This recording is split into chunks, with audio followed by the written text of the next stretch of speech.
ओम शांति। आज सुनते हाँ 27 मार्च 2025 ਦੇ ਬਾਬਾ ਦੀ ਸਾਕਾਰ ਮਹਾਵਾਕ। ਬਾਬਾ ਬੋਲੇ, ਮਿੱਠੇ ਬੱਚੇ, ਖਿਵਈਆ ਆਇਆ ਹੈ ਤੁਹਾਡੀ ਨਈਆ ਪਾਰ ਲਗਾਨ।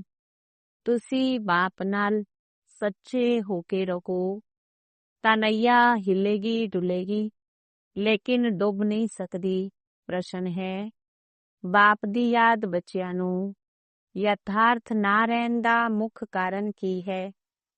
ਬਾਪ ਦੀ ਯਾਦ ਬੱਚਿਆਂ ਨੂੰ ਯਥਾਰਥ ਨਾ ਰਹਿਣ ਦਾ ਮੁੱਖ ਕਾਰਨ ਕੀ ਹੈ? ਉੱਤਰ ਵਿੱਚ ਬਾਬਾ ਨੇ ਦੱਸਿਆ, ਸਾਕਾਰ ਵਿੱਚ ਆਂਦੇ ਆਂਦੇ ਭੁੱਲ ਗਏ ਅਸੀਂ ਆਤਮਾ ਨਿਰਾਕਾਰ ਹਾਂ, ਸਾਡਾ ਬਾਪ ਵੀ ਨਿਰਾਕਾਰ ਹੈ। ਸਾਕਾਰ ਹੋਣ ਦੇ ਕਾਰਨ ਸਾਕਾਰ ਦੀ ਯਾਦ ਸਹਿਜ ਆ ਜਾਂਦੀ ਹੈ। ਦੇਹੀ ਅਭਿਮਾਨੀ ਬਣ ਆਪਣੇ ਆਪ ਨੂੰ ਬਿੰਦੀ ਸਮਝ ਬਾਪ ਨੂੰ ਯਾਦ ਕਰਨਾ, ਇਸ ਵਿੱਚ ਹੀ ਮਿਹਨਤ ਹੈ। ਓਮ ਸ਼ਾਂਤੀ। ਸ਼ਿਵ ਭਗਵਾਨੋ ਵਾਚ, ਇਹਨਾਂ ਦਾ ਨਾਮ ਸ਼ਿਵ ਨਹੀਂ ਹੈ, ਇਹਨਾਂ ਦਾ ਨਾਮ ਹੈ ਬ੍ਰਹਮਾ। ਇਹਨਾਂ ਦੁਆਰਾ ਗੱਲ ਕਰਦੇ ਨੇ ਸ਼ਿਵ ਭਗਵਾਨੋ ਵਾਚ। ਇਹ ਤਾਂ ਬਹੁਤ ਵਾਰ ਸਮਝਾਇਆ ਹੈ। ਕੋਈ ਵੀ ਮਨੁੱਖ ਨੂੰ ਜਾਂ ਦੇਵਤਾ ਨੂੰ ਅਥਵਾ ਸੂਖਮ ਵਤਨ ਵਾਸੀ ਬ੍ਰਹਮਾ ਵਿਸ਼ਨੂੰ ਸ਼ੰਕਰ ਨੂੰ ਭਗਵਾਨ ਨਹੀਂ ਕਿਹਾ ਜਾਂਦਾ। ਜਿਨ੍ਹਾਂ ਦਾ ਕੋਈ ਆਕਾਰ ਵਾ ਸਾਕਾਰ ਚਿੱਤਰ ਹੈ, ਉਹਨਾਂ ਨੂੰ ਭਗਵਾਨ ਨਹੀਂ ਕਹਿ ਸਕਦੇ। ਭਗਵਾਨ ਕਿਹਾ ਜਾਂਦਾ ਬੇਹੱਦ ਦੇ ਬਾਪ ਨੂੰ। ਭਗਵਾਨ ਕੌਣ ਹੈ ਕਿਸੇ ਨੂੰ ਪਤਾ ਨਹੀਂ। ਨੇਤੀ ਨੇਤੀ ਕਹਿੰਦੇ ਨੇ, ਅਰਥਾਤ ਅਸੀਂ ਨਹੀਂ ਜਾਣਦੇ। ਤੁਹਾਡੇ ਵਿੱਚ ਵੀ ਬਹੁਤ ਥੋੜੇ ਨੇ ਜੋ ਯਥਾਰਥ ਰੀਤੀ ਜਾਣਦੇ ਨੇ। ਆਤਮਾ ਕਹਿੰਦੀ ਹੈ, ਹੇ ਭਗਵਾਨ। ਹੁਣ ਆਤਮਾ ਤਾਂ ਹੈ ਬਿੰਦੀ, ਬਾਪ ਵੀ ਬਿੰਦੀ ਹੋਵੇਗਾ। ਹੁਣ ਬਾਪ ਬੈਠ ਬੱਚਿਆਂ ਨੂੰ ਸਮਝਾਉਂਦੇ ਨੇ। ਬਾਬਾ ਕੋਲ ਕਈ ਅਜਿਹੇ ਬੱਚੇ ਆਉਂਦੇ ਨੇ ਜੋ ਇਹ ਵੀ ਨਹੀਂ ਸਮਝਦੇ ਕਿ ਮੈਂ ਆਤਮਾ ਕਿਵੇਂ ਬਿੰਦੀ ਹਾਂ। ਕੋਈ ਤਾਂ ਚੰਗੀ ਤਰ੍ਹਾਂ ਸਮਝਦੀ ਬਾਪ ਨੂੰ ਯਾਦ ਕਰਦੇ ਨੇ। ਬੇਖਤ ਦਾ ਬਾਪ ਹੈ ਸੱਚਾ ਹੀਰਾ। ਹੀਰੇ ਨੂੰ ਬਹੁਤ ਚੰਗੀ ਡਿੱਬੀ ਵਿੱਚ ਪਾਇਆ ਜਾਂਦਾ ਹੈ। ਕੋਈ ਕੋਲ ਚੰਗੇ ਹੀਰੇ ਹੁੰਦੇ ਨੇ, ਕਿਸੇ ਨੂੰ ਦਿਖਾਣਾ ਹੋਵੇ ਤਾਂ ਸੋਨੇ ਚਾਂਦੀ ਦੀ ਡੱਬੀ ਵਿੱਚ ਪਾ ਕੇ ਫਿਰ ਦਿਖਾਉਂਦੇ ਨੇ। ਹੀਰੇ ਨੂੰ ਜੋਹਰੀ ਹੀ ਜਾਣਨ, ਹੋਰ ਕੋਈ ਜਾਣ ਨਾ ਸਕੇ। ਝੂਠਾ ਹੀਰਾ ਦਿਖਾਣ ਤਾਂ ਵੀ ਕਿਸੇ ਨੂੰ ਪਤਾ ਨਾ ਲੱਗੇ। ਅਜਿਹੇ ਬਹੁਤ ਠੱਗ ਜਾਂਦੇ ਨੇ। ਹੁਣ ਸੱਚਾ ਬਾਪ ਆਏ ਹੋਏ ਨੇ, ਪਰ ਝੂਠੇ ਵੀ ਇਹੋ ਜਿਹੇ ਨੇ ਜੋ ਮਨੁੱਖਾਂ ਨੂੰ ਕੁਝ ਵੀ ਪਤਾ ਨਹੀਂ ਲੱਗਦਾ। ਗਾਇਆ ਵੀ ਜਾਂਦਾ ਸੱਚ ਦੀ ਨਾਵ ਹਿੱਲੇਗੀ ਡੁੱਲੇਗੀ, ਪਰ ਡੁੱਬੇਗੀ ਨਹੀਂ। ਝੂਠ ਦੀ ਨਾਵ ਹਿਲਦੀ ਨਹੀਂ। ਇਸ ਨੂੰ ਕਿੰਨਾ ਹਿਲਾਉਣ ਦੀ ਕੋਸ਼ਿਸ਼ ਕਰਦੇ ਨੇ। ਜੋ ਇੱਥੇ ਇਸ ਨਾਵ ਵਿੱਚ ਬੈਠੇ ਹੋਏ ਨੇ, ਉਹ ਵੀ ਹਿਲਾਉਣ ਦੀ ਕੋਸ਼ਿਸ਼ ਕਰਦੇ ਨੇ। ਟਰੇਟਰ ਗਾਏ ਜਾਂਦੇ ਨੇ ਨਾ। ਹੁਣ ਤੁਸੀਂ ਬੱਚੇ ਜਾਣਦੇ ਹੋ, ਖਿਵਈਆ ਬਾਪ ਆਇਆ ਹੋਇਆ ਹੈ, ਬਾਗਵਾਨ ਵੀ ਹੈ। ਹੁਣ ਤੁਸੀਂ ਬੱਚੇ ਜਾਣਦੇ ਹੋ, ਖਿਵਈਆ ਬਾਪ ਆਏ ਹੋਏ ਨੇ, ਬਾਗਵਾਨ ਵੀ ਹੈ। ਬਾਬਾ ਨੇ ਸਮਝਾਇਆ, ਇਹ ਹੈ ਕੰਡਿਆਂ ਦਾ ਜੰਗਲ। ਸਾਰੇ ਪਤਿਤ ਨੇ ਨਾ। ਕਿੰਨਾ ਝੂਠ ਹੈ। ਸੱਚੇ ਬਾਪ ਨੂੰ ਵਿਰਲਾ ਕੋਈ ਜਾਣਦੇ ਨੇ। ਇੱਥੇ ਵਾਲੇ ਵੀ ਕਈ ਪੂਰਾ ਨਹੀਂ ਜਾਣਦੇ, ਪੂਰੀ ਪਛਾਣ ਨਹੀਂ, ਕਿਉਂਕਿ ਗੁਪਤ ਹੈ ਨਾ। ਭਗਵਾਨ ਨੂੰ ਯਾਦ ਤਾਂ ਸਭ ਕਰਦੇ ਨੇ। ਇਹ ਵੀ ਜਾਣਦੇ ਨੇ ਉਹ ਨਿਰਾਕਾਰ ਹੈ, ਪਰਮਧਾਮ ਵਿੱਚ ਰਹਿੰਦੇ ਨੇ। ਅਸੀਂ ਵੀ ਨਿਰਾਕਾਰ ਆਤਮਾ ਹਾਂ, ਇਹ ਨਹੀਂ ਜਾਣਦੇ। ਸਾਕਾਰ ਵਿੱਚ ਬੈਠੇ ਬੈਠੇ ਉਹ ਭੁੱਲ ਗਏ ਨੇ। ਸਾਕਾਰ ਵਿੱਚ ਰਹਿੰਦੇ ਰਹਿੰਦੇ ਸਾਕਾਰ ਹੀ ਯਾਦ ਆ ਜਾਂਦਾ ਹੈ। ਤੁਸੀਂ ਬੱਚੇ ਹੁਣ ਦੇਹੀ ਅਭਿਮਾਨੀ ਬੰਦੇ ਹੋ। ਭਗਵਾਨ ਨੂੰ ਕਿਹਾ ਜਾਂਦਾ ਪਰਮ ਪਿਤਾ ਪਰਮਾਤਮਾ। ਇਹ ਸਮਝਣਾ ਬਿਲਕੁਲ ਸਹਿਜ ਹੈ। ਪਰਮ ਪਿਤਾ ਅਰਥਾਤ ਪਰੇ ਤੇ ਪਰੇ ਰਹਿਣ ਵਾਲਾ ਪਰਮ ਆਤਮਾ ਤੁਹਾਨੂੰ ਕਿਹਾ ਜਾਂਦਾ ਆਤਮਾ। ਤੁਹਾਨੂੰ ਪਰਮ ਨਹੀਂ ਕਹਾਂਗੇ। ਤੁਸੀਂ ਪੁਨਰ ਜਨਮ ਲੈਂਦੇ ਹੋ ਨਾ। ਇਹ ਗੱਲਾਂ ਕੋਈ ਵੀ ਨਹੀਂ ਜਾਣਦੇ। ਭਗਵਾਨ ਨੂੰ ਸਰਵਵਿਆਪੀ ਕਹਿ ਦਿੰਦੇ ਨੇ। ਭਗਤ ਭਗਵਾਨ ਨੂੰ ਲੱਭਦੇ ਨੇ। ਪਹਾੜਾਂ ਤੇ, ਤੀਰਥਾਂ ਤੇ, ਨਦੀਆਂ ਤੇ ਜਾਂਦੇ ਨੇ। ਸਮਝਦੇ ਨੇ ਨਦੀ ਪਤਿਤ ਪਾਵਨੀ ਹੈ, ਉਹਨਾਂ ਵਿੱਚ ਇਸ਼ਨਾਨ ਕਰਕੇ ਅਸੀਂ ਪਾਵਨ ਬਣ ਜਾਵਾਂਗੇ। ਭਗਤੀ ਮਾਰਗ ਵਿੱਚ ਕਿਸੇ ਨੂੰ ਪਤਾ ਨਹੀਂ ਸਾਨੂੰ ਚਾਹੀਦਾ ਕੀ ਹੈ। ਸਿਰਫ ਕਹਿ ਦਿੰਦੇ ਮੁਕਤੀ ਚਾਹੀਦੀ, ਮੋਕਸ਼ ਚਾਹੀਦਾ, ਕਿਉਂਕਿ ਇੱਥੇ ਦੁਖੀ ਹੋਣ ਦੇ ਕਾਰਨ ਤੰਗ ਨੇ। ਸਤਿਯੁਗ ਵਿੱਚ ਕੋਈ ਮੋਕਸ਼ ਮੁਕਤੀ ਥੋੜੀ ਮੰਗਦੇ ਨੇ, ਉੱਥੇ ਭਗਵਾਨ ਨੂੰ ਕੋਈ ਬੁਲਾਉਂਦੇ ਨਹੀਂ। ਇੱਥੇ ਦੁਖੀ ਹੋਣ ਦੇ ਕਾਰਨ ਬੁਲਾਉਂਦੇ ਨੇ। ਭਗਤੀ ਤੋਂ ਕੋਈ ਦਾ ਦੁੱਖ ਹਰ ਨਹੀਂ ਸਕਦੇ। ਭਲੇ ਕੋਈ ਸਾਰਾ ਦਿਨ ਰਾਮ ਰਾਮ ਬੈਠ ਕੇ ਜਪੇ ਤਾਂ ਵੀ ਦੁੱਖ ਹਰ ਨਹੀਂ ਸਕਦੇ। ਇਹ ਹੈ ਹੀ ਰਾਵਣ ਰਾਜ। ਦੁੱਖ ਤਾਂ ਗਲੇ 'ਚ ਜਿਵੇਂ ਬੰਨਿਆ ਹੋਇਆ ਹੈ। ਗਾਉਂਦੇ ਵੀ ਨੇ ਦੁੱਖ ਵਿੱਚ ਸਿਮਰਨ ਸਭ ਕਰਨ, ਸੁਖ ਵਿੱਚ ਕਰੇ ਨਾ ਕੋਈ। ਐਸਾ ਮਤਲਬ ਜ਼ਰੂਰ ਸੁੱਖ ਸੀ, ਹੁਣ ਦੁੱਖ ਹੈ। ਸੁੱਖ ਸੀ ਸਤਿਯੁਗ ਵਿੱਚ, ਦੁੱਖ ਹੈ ਕਲਯੁਗ ਵਿੱਚ। ਇਸ ਲਈ ਇਸ ਨੂੰ ਕੰਡਿਆਂ ਦਾ ਜੰਗਲ ਕਿਹਾ ਜਾਂਦਾ। ਪਹਿਲੇ ਨੰਬਰ ਦਾ ਹੈ ਦੇਹ ਅਭਿਮਾਨ ਦਾ ਕੰਡਾ, ਫਿਰ ਹੈ ਕਾਮ ਵਿਕਾਰ ਦਾ ਕੰਡਾ। ਹੁਣ ਬਾਪ ਸਮਝਾਉਂਦੇ ਨੇ, ਤੁਸੀਂ ਇਹਨਾਂ ਅੱਖਾਂ ਨਾਲ ਜੋ ਕੁਝ ਦੇਖਦੇ ਹੋ ਵਿਨਾਸ਼ ਹੁੰਦਾ ਹੈ। ਹੁਣ ਤੁਹਾਨੂੰ ਚੱਲਣਾ ਹੈ ਸ਼ਾਂਤੀ ਧਾਮ। ਆਪਣੇ ਘਰ ਨੂੰ, ਰਾਜਧਾਨੀ ਨੂੰ ਯਾਦ ਕਰੋ। ਘਰ ਦੀ ਯਾਦ ਦੇ ਨਾਲ ਨਾਲ ਬਾਪ ਦੀ ਯਾਦ ਵੀ ਜ਼ਰੂਰੀ ਹੈ, ਕਿਉਂਕਿ ਘਰ ਕੋਈ ਪਤਿਤ ਪਾਵਨ ਨਹੀਂ ਹੈ। ਤੁਸੀਂ ਪਤਿਤ ਪਾਵਨ ਬਾਪ ਨੂੰ ਕਹਿੰਦੇ ਹੋ। ਬਾਪ ਨੂੰ ਯਾਦ ਕਰਨਾ ਪਵੇ। ਉਹ ਕਹਿੰਦੇ ਨੇ ਮਮੇਕਮ ਯਾਦ ਕਰੋ। ਮੈਨੂੰ ਬੁਲਾਉਂਦੇ ਹੋ ਨਾ ਬਾਬਾ, ਆ ਕੇ ਪਾਵਨ ਬਣਾਓ। ਗਿਆਨ ਦਾ ਸਾਗਰ ਹੈ ਜ਼ਰੂਰ। ਮੁਖ ਤੋਂ ਆ ਕੇ ਸਮਝਾਣਾ ਪਵੇ, ਪ੍ਰੇਰਨਾ ਨਾਲ ਨਹੀਂ ਕਰਨਗੇ। ਇੱਕ ਤਰਫ ਸ਼ਿਵ ਜਯੰਤੀ ਵੀ ਮਨਾਉਂਦੇ, ਦੂਜੀ ਤਰਫ ਫਿਰ ਕਹਿ ਦਿੰਦੇ ਨਾਮ ਰੂਪ ਤੋਂ ਨਿਆਰਾ ਹੈ। ਉਹ ਨਾਮ ਰੂਪ ਤੋਂ ਨਿਆਰੀ ਕੋਈ ਚੀਜ਼ ਹੁੰਦੀ ਨਹੀਂ। ਫਿਰ ਕਹਿ ਦਿੰਦੇ ਠਿੱਕਰ ਭਿੱਤਰ ਸਭ ਵਿੱਚ ਨੇ, ਅਨੇਕ ਮਤ ਹੈ ਨਾ। ਬਾਤ ਸਮਝਾਉਂਦੇ ਨੇ ਤੁਹਾਨੂੰ 5 ਵਿਕਾਰਾਂ ਰੂਪੀ ਰਾਵਣ ਨੇ ਤੁਛ ਬੁੱਧੀ ਬਣਾ ਦਿੱਤਾ। ਇਸ ਲਈ ਦੇਵਤਾਵਾਂ ਦੇ ਅੱਗੇ ਜਾ ਕੇ ਨਮਸਤੇ ਕਰਦੇ ਨੇ। ਕੋਈ ਤਾਂ ਨਾਸਤਿਕ ਹੁੰਦੇ ਨੇ, ਕਿਸੇ ਦਾ ਮੰਨਦੇ ਨਹੀਂ। ਇੱਥੇ ਬਾਪ ਕੋਲ ਆਉਂਦੇ ਨੇ ਬ੍ਰਾਹਮਣ, ਜਿਨ੍ਹਾਂ ਨੂੰ 5000 ਵਰ੍ਹੇ ਪਹਿਲੇ ਵੀ ਸਮਝਾਇਆ ਸੀ, ਲਿਖਿਆ ਹੋਇਆ ਹੈ। ਪਰਮ ਪਿਤਾ ਪਰਮਾਤਮਾ ਬ੍ਰਹਮਾ ਦੁਆਰਾ ਸਥਾਪਨਾ ਕਰਦੇ ਨੇ ਤਾਂ ਬ੍ਰਹਮਾ ਦੀ ਸੰਤਾਨ ਠਹਿਰੇ। ਪ੍ਰਜਾਪਿਤਾ ਬ੍ਰਹਮਾ ਮਸ਼ਹੂਰ ਹੈ, ਜ਼ਰੂਰ ਬ੍ਰਾਹਮਣ ਬ੍ਰਾਹਮਣੀਆਂ ਵੀ ਹੋਣਗੇ। ਹੁਣ ਤੁਸੀਂ ਸ਼ੂਦਰ ਧਰਮ ਤੋਂ ਨਿਕਲ ਬ੍ਰਾਹਮਣ ਧਰਮ ਵਿੱਚ ਆਏ ਹੋ। ਵਾਸਤਵ ਵਿੱਚ ਹਿੰਦੂ ਕਹਿਲਾਣ ਵਾਲੇ ਆਪਣੇ ਅਸਲੀ ਧਰਮ ਨੂੰ ਜਾਣਦੇ ਨਹੀਂ। ਇਸ ਲਈ ਕਦੇ ਕਿਸੇ ਨੂੰ ਮੰਨਣਗੇ, ਕਦੇ ਕਿਸੇ ਨੂੰ ਮੰਨਣਗੇ। ਬਹੁਤਿਆਂ ਕੋਲ ਜਾਂਦੇ ਰਹਿਣਗੇ। ਕ੍ਰਿਸਚਨ ਲੋਕ ਕਦੇ ਕਿਸੇ ਦੇ ਕੋਲ ਨਹੀਂ ਜਾਣਗੇ। ਹੁਣ ਤੁਸੀਂ ਸਿੱਧ ਕਰਕੇ ਦੱਸਦੇ ਹੋ। ਭਗਵਾਨ ਬਾਪ ਕਹਿੰਦੇ ਨੇ ਮੈਨੂੰ ਯਾਦ ਕਰੋ। ਇੱਕ ਦਿਨ ਅਖਬਾਰ ਵਿੱਚ ਵੀ ਪਵੇਗਾ, ਭਗਵਾਨ ਕਹਿੰਦੇ ਨੇ ਮੈਨੂੰ ਯਾਦ ਕਰਨ ਨਾਲ ਤੁਸੀਂ ਪਤਿਤ ਤੋਂ ਪਾਵਨ ਬਣ ਜਾਓਗੇ। ਜਦੋਂ ਵਿਨਾਸ਼ ਨਜ਼ਦੀਕ ਹੋਵੇਗਾ, ਅਖਬਾਰਾਂ ਦੁਆਰਾ ਇਹ ਆਵਾਜ਼ ਕੰਨਾਂ ਤੇ ਪਵੇਗਾ। ਅਖਬਾਰ ਵਿੱਚ ਵੀ ਕਿਤੇ ਕਿਤੇ ਤੋਂ ਸਮਾਚਾਰ ਆਉਂਦੇ ਨੇ ਨਾ, ਹੁਣ ਵੀ ਪਾ ਸਕਦੇ ਹੋ। ਭਗਵਾਨੋਵਾਚ ਪਰਮਪਿਤਾ ਪਰਮਾਤਮਾ ਸ਼ਿਵ ਕਹਿੰਦੇ ਨੇ ਮੈਂ ਹਾਂ ਪਤਿਤ ਪਾਵਨ, ਮੈਨੂੰ ਯਾਦ ਕਰੋ ਤਾਂ ਤੁਸੀਂ ਪਾਵਨ ਬਣ ਜਾਓਗੇ। ਇਸ ਪਤੀ ਦੁਨੀਆ ਦਾ ਵਿਨਾਸ਼ ਸਾਹਮਣੇ ਖੜਾ ਹੈ। ਵਿਨਾਸ਼ ਜ਼ਰੂਰ ਹੋਣਾ ਹੈ। ਇਹ ਵੀ ਸਭ ਨੂੰ ਨਿਸ਼ਚੈ ਹੋ ਜਾਏਗਾ। ਰਿਹਰਸਲ ਹੁੰਦੀ ਰਹੇਗੀ। ਤੁਸੀਂ ਬੱਚੇ ਜਾਣਦੇ ਹੋ, ਜਦੋਂ ਤੱਕ ਰਾਜਧਾਨੀ ਸਥਾਪਨ ਨਹੀਂ ਹੋਈ ਉਦੋਂ ਤੱਕ ਵਿਨਾਸ਼ ਨਹੀਂ ਹੋਵੇਗਾ। ਅਰਥਕਵੇਕ ਆਦਿ ਵੀ ਹੋਣੀ ਹੀ ਹੈ। ਇੱਕ ਤਰਫ ਬੋਂਬ ਫਟਣਗੇ, ਦੂਜੀ ਤਰਫ ਨੈਚੁਰਲ ਕੈਲਾਮਿਟੀਜ਼ ਵੀ ਆਉਣਗੀਆਂ। ਅੰਨ ਆਦਿ ਨਹੀਂ ਮਿਲੇਗਾ, ਸਟੀਮਰ ਨਹੀਂ ਆਉਣਗੇ, ਫੈਮਨ ਪੜ ਜਾਏਗਾ, ਅਕਾਲ ਪੈ ਜਾਏਗਾ, ਭੁੱਖੇ ਮਰਦੇ ਮਰਦੇ ਖਤਮ ਹੋ ਜਾਣਗੇ। ਭੁੱਖ ਹੜਤਾਲ ਜੋ ਕਰਦੇ ਨੇ ਉਹ ਫਿਰ ਕੁਝ ਨਾ ਕੁਝ ਜਲ ਜਾਂ ਮਾਖੀ ਸ਼ਹਿਦ ਆਦਿ ਲੈਂਦੇ ਰਹਿੰਦੇ ਨੇ। ਵਜਨ ਵਿੱਚ ਹਲਕੇ ਹੋ ਜਾਂਦੇ ਨੇ। ਇੱਥੇ ਤਾਂ ਬੈਠੇ ਬੈਠੇ ਅਚਾਨਕ ਅਰਥਕਵੇਕ ਹੋਏਗੀ, ਮਰ ਜਾਣਗੇ। ਵਿਨਾਸ਼ ਤਾਂ ਜ਼ਰੂਰ ਹੋਣਾ ਹੈ। ਸਾਧੂ ਸੰਤ ਆਦਿ ਐਵੇਂ ਨਹੀਂ ਕਹਿਣਗੇ ਵਿਨਾਸ਼ ਹੋਣਾ ਹੈ। ਇਸ ਲਈ ਰਾਮ ਰਾਮ ਕਹੋ। ਮਨੁੱਖ ਤਾਂ ਭਗਵਾਨ ਨੂੰ ਨਹੀਂ ਜਾਣਦੇ। ਭਗਵਾਨ ਤਾਂ ਖੁਦ ਹੀ ਆਪਣੇ ਆਪ ਨੂੰ ਜਾਣਨ, ਹੋਰ ਨਾ ਜਾਣੇ ਕੋਈ। ਉਹਨਾਂ ਦਾ ਟਾਈਮ ਹੈ ਆਉਣ ਦਾ। ਫਿਰ ਇਸ ਬੁੱਢੇ ਤਨ ਵਿੱਚ ਆ ਕੇ ਸਾਰੇ ਸ੍ਰਿਸ਼ਟੀ ਦੇ ਆਦਮਦ ਅੰਤ ਦੀ ਨੌਲੇਜ ਸੁਣਾਉਂਦੇ ਨੇ। ਤੁਸੀਂ ਬੱਚੇ ਜਾਣਦੇ ਹੋ ਹੁਣ ਸਾਨੂੰ ਵਾਪਿਸ ਘਰ ਜਾਣਾ ਹੈ। ਇਸ ਵਿੱਚ ਖੁਸ਼ ਹੋਣਾ ਚਾਹੀਦਾ ਹੈ। ਅਸੀਂ ਸ਼ਾਂਤੀ ਧਾਮ ਜਾਂਦੇ ਹਾਂ। ਮਨੁੱਖ ਚਾਹੁੰਦੇ ਨੇ ਸ਼ਾਂਤੀ, ਪਰ ਸ਼ਾਂਤੀ ਦੇਵੇ ਕੌਣ? ਕਹਿੰਦੇ ਨੇ ਨਾ ਸ਼ਾਂਤੀ ਦੇਵਾ।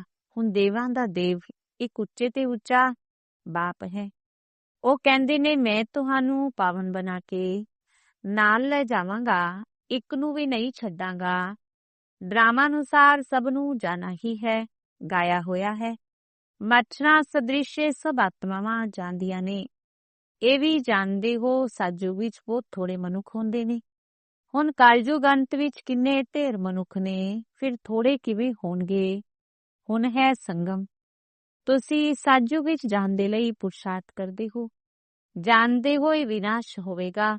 ਮੱਛਰਾਂ ਸਦ੍ਰਿਸ਼ ਆਤਮਾਵਾਂ ਜਾਣਗੀਆਂ, ਸਾਰਾ ਝੁੰਡ ਚਲਾ ਜਾਵੇਗਾ। ਸਤਿਯੁਗ ਵਿੱਚ ਬਹੁਤ ਥੋੜੇ ਰਹੋਗੇ। ਬਾਪ ਕਹਿੰਦੇ ਨੇ ਕੋਈ ਵੀ ਦੇਹਧਾਰੀ ਨੂੰ ਯਾਦ ਨਾ ਕਰੋ। ਦੇਖਦੇ ਹੋਏ ਅਸੀਂ ਜਿਵੇਂ ਨਹੀਂ ਦੇਖਦੇ, ਅਸੀਂ ਆਤਮਾ ਹਾਂ। ਆਪਣੇ ਘਰ ਜਾਵਾਂਗੇ। ਖੁਸ਼ੀ ਨਾਲ ਪੁਰਾਣਾ ਸਰੀਰ ਛੱਡ ਦੇਣਾ ਹੈ।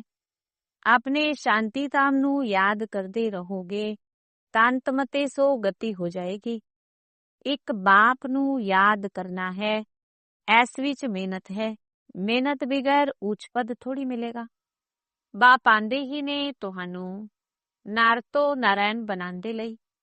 ਹੁਣ ਇਸ ਪੁਰਾਣੀ ਦੁਨੀਆ ਵਿੱਚ ਕੋਈ ਚੈਨ ਨਹੀਂ। ਚੈਨ ਹੈ ਸ਼ਾਂਤੀ ਧਾਮ, ਸੁਖ ਧਾਮ ਵਿੱਚ। ਇੱਥੇ ਤਾਂ ਘਰ ਘਰ ਵਿੱਚ ਅਸ਼ਾਂਤੀ ਹੈ, ਮਾਰ ਪਿੱਟ ਹੈ। ਬਾਪ ਕਹਿੰਦੇ ਨੇ ਹੁਣ ਇਸ ਸ਼ੀਸ਼ੀ ਦੁਨੀਆ ਨੂੰ ਭੁੱਲੋ।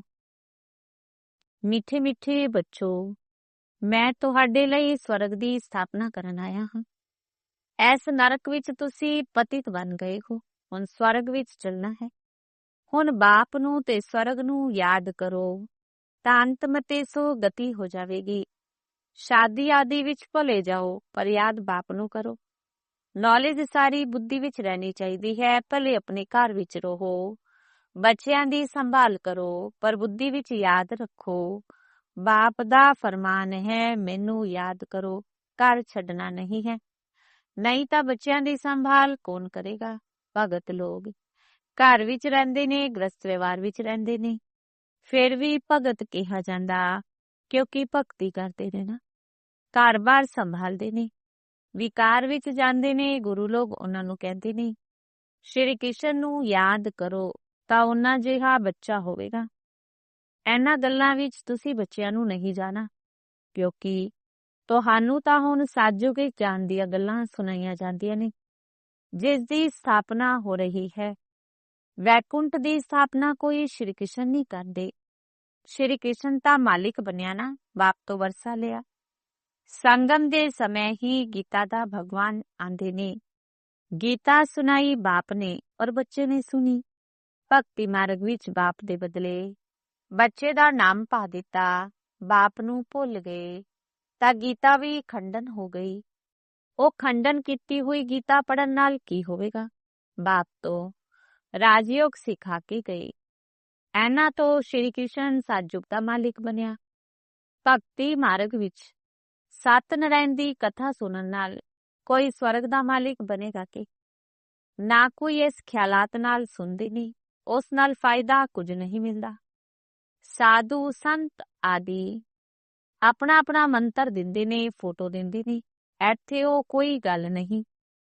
ਦੂਜੇ ਸਤਸੰਗਾਂ ਵਿੱਚ ਜਾਓਗੇ ਤਾਂ ਕਹਿਣਗੇ ਫਲਾਣੇ ਸਵਾਮੀ ਦੀ ਕਥਾ ਹੈ। ਕਿਸ ਦੀ ਕਥਾ?